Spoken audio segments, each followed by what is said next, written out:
Informasi lainnya, Saudara, Polda Jawa Timur menetapkan 9 orang sebagai tersangka kasus pembakaran gedung Negara Gerahadi. 8 orang masih di bawah umur.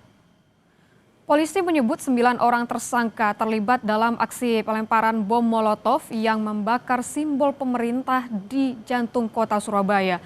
Selain 9 tersangka, polisi juga menangkap 74 tersangka lain yang menjadi pelaku pembakaran, perusakan, dan penjarahan.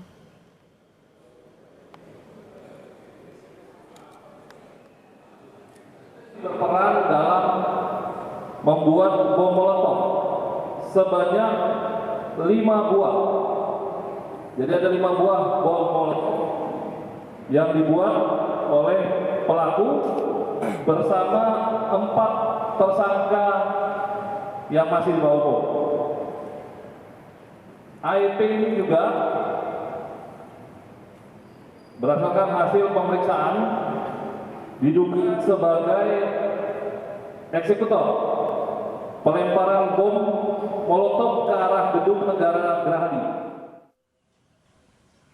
Saudara, sebelumnya 5 September lalu, polisi menetapkan 29 tersangka kasus kerusuhan yang berujung pada perusakan, pembakaran, dan penjarahan di gedung DPRD Kota Makassar dan DPRD Sulawesi Selatan. Dari 29 tersangka, 14 tersangka merupakan pelaku perusakan di DPRD Sulawesi Selatan dan 15 tersangka merupakan pelaku perusakan DPRD Makassar. Sementara itu, Saudara, dari 29 orang yang ditangkap, 6 orang merupakan anak-anak di bawah umur. Selain menangkap pelaku, polisi juga menyita sejumlah barang bukti seperti flash disk yang berisi foto pada saat kejadian dalam HP. Polisi juga masih melakukan pengembangan untuk menangkap pelaku lain termasuk aktor intelektual perusakan gedung DPRD Kota Makassar dan DPRD Sulawesi Selatan.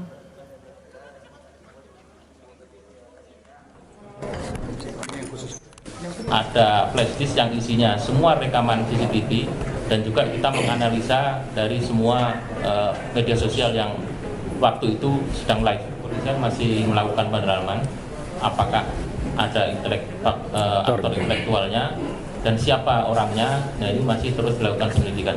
Jadi tidak berhenti di sini, pihak kepolisian masih melakukan penyelidikan. Dan nanti kalau memang itu bisa dibuktikan, nanti akan kita sampaikan kembali. Pada 5 September lalu juga di Jakarta, Saudara, Satreskrim Polres Metro Jakarta Utara menangkap 70 orang pelaku penyerangan kantor Polres Metro Jakarta Utara pada Sabtu malam. Setelah diperiksa secara intensif, 66 orang ditetapkan sebagai tersangka. Tersangka berperan melempari petugas dengan benda tumpul dan petasan, serta merusak sejumlah fasilitas kantor Polres Metro Jakarta Utara. Kapolres Metro Jakarta Utara, Kombes Erik Frendris, menegaskan pelaku bukan demonstran tetapi perusuh.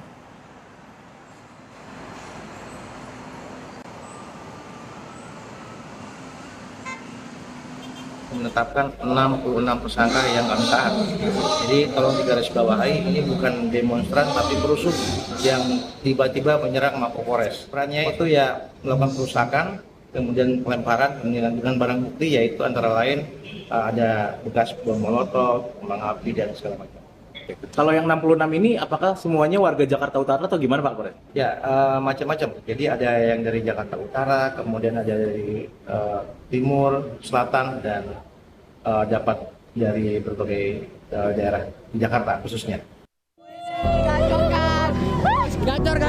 Setelah viral, jam tangan bernilai belasan miliaran rupiah yang menjadi salah satu barang jarahan dari rumah milik mantan anggota DPR RI Sahroni akhirnya dikembalikan. Keluarga dari anak remaja memilih mengembalikan jam bernilai 11 miliar rupiah tersebut melalui pihak RT dan RW setempat. Sang ibu menyebut anaknya menemukan jam tangan Richard Mille milik Sahroni yang tercacar di jalanan saat aksi penjarahan di rumah Sahroni.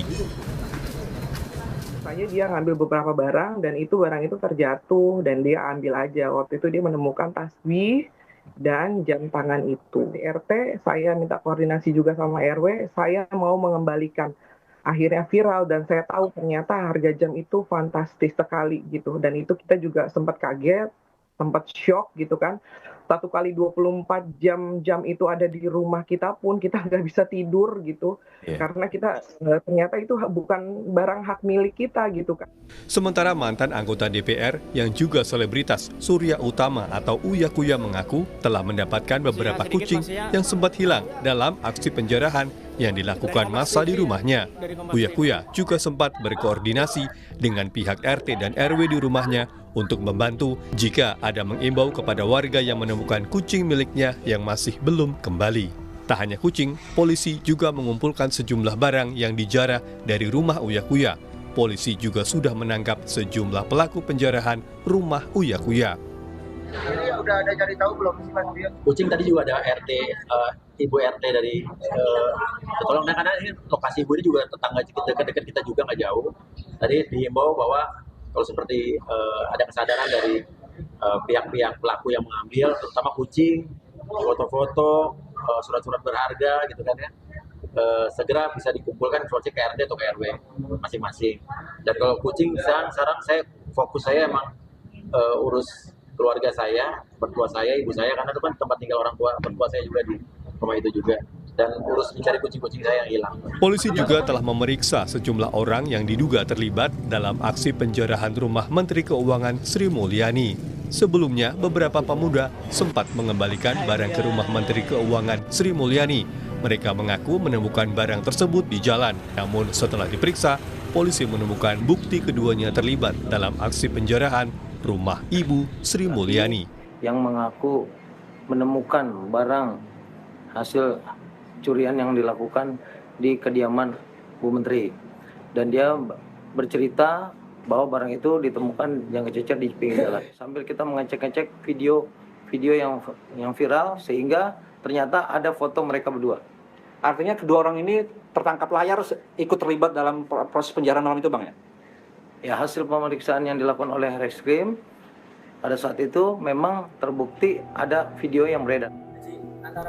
Sementara di Kediri, polisi terus mengimbau agar warga mengembalikan sejumlah barang jarahan yang diambil dari Pemkab Kediri, gedung DPRD, hingga Museum Bagawanta Bari.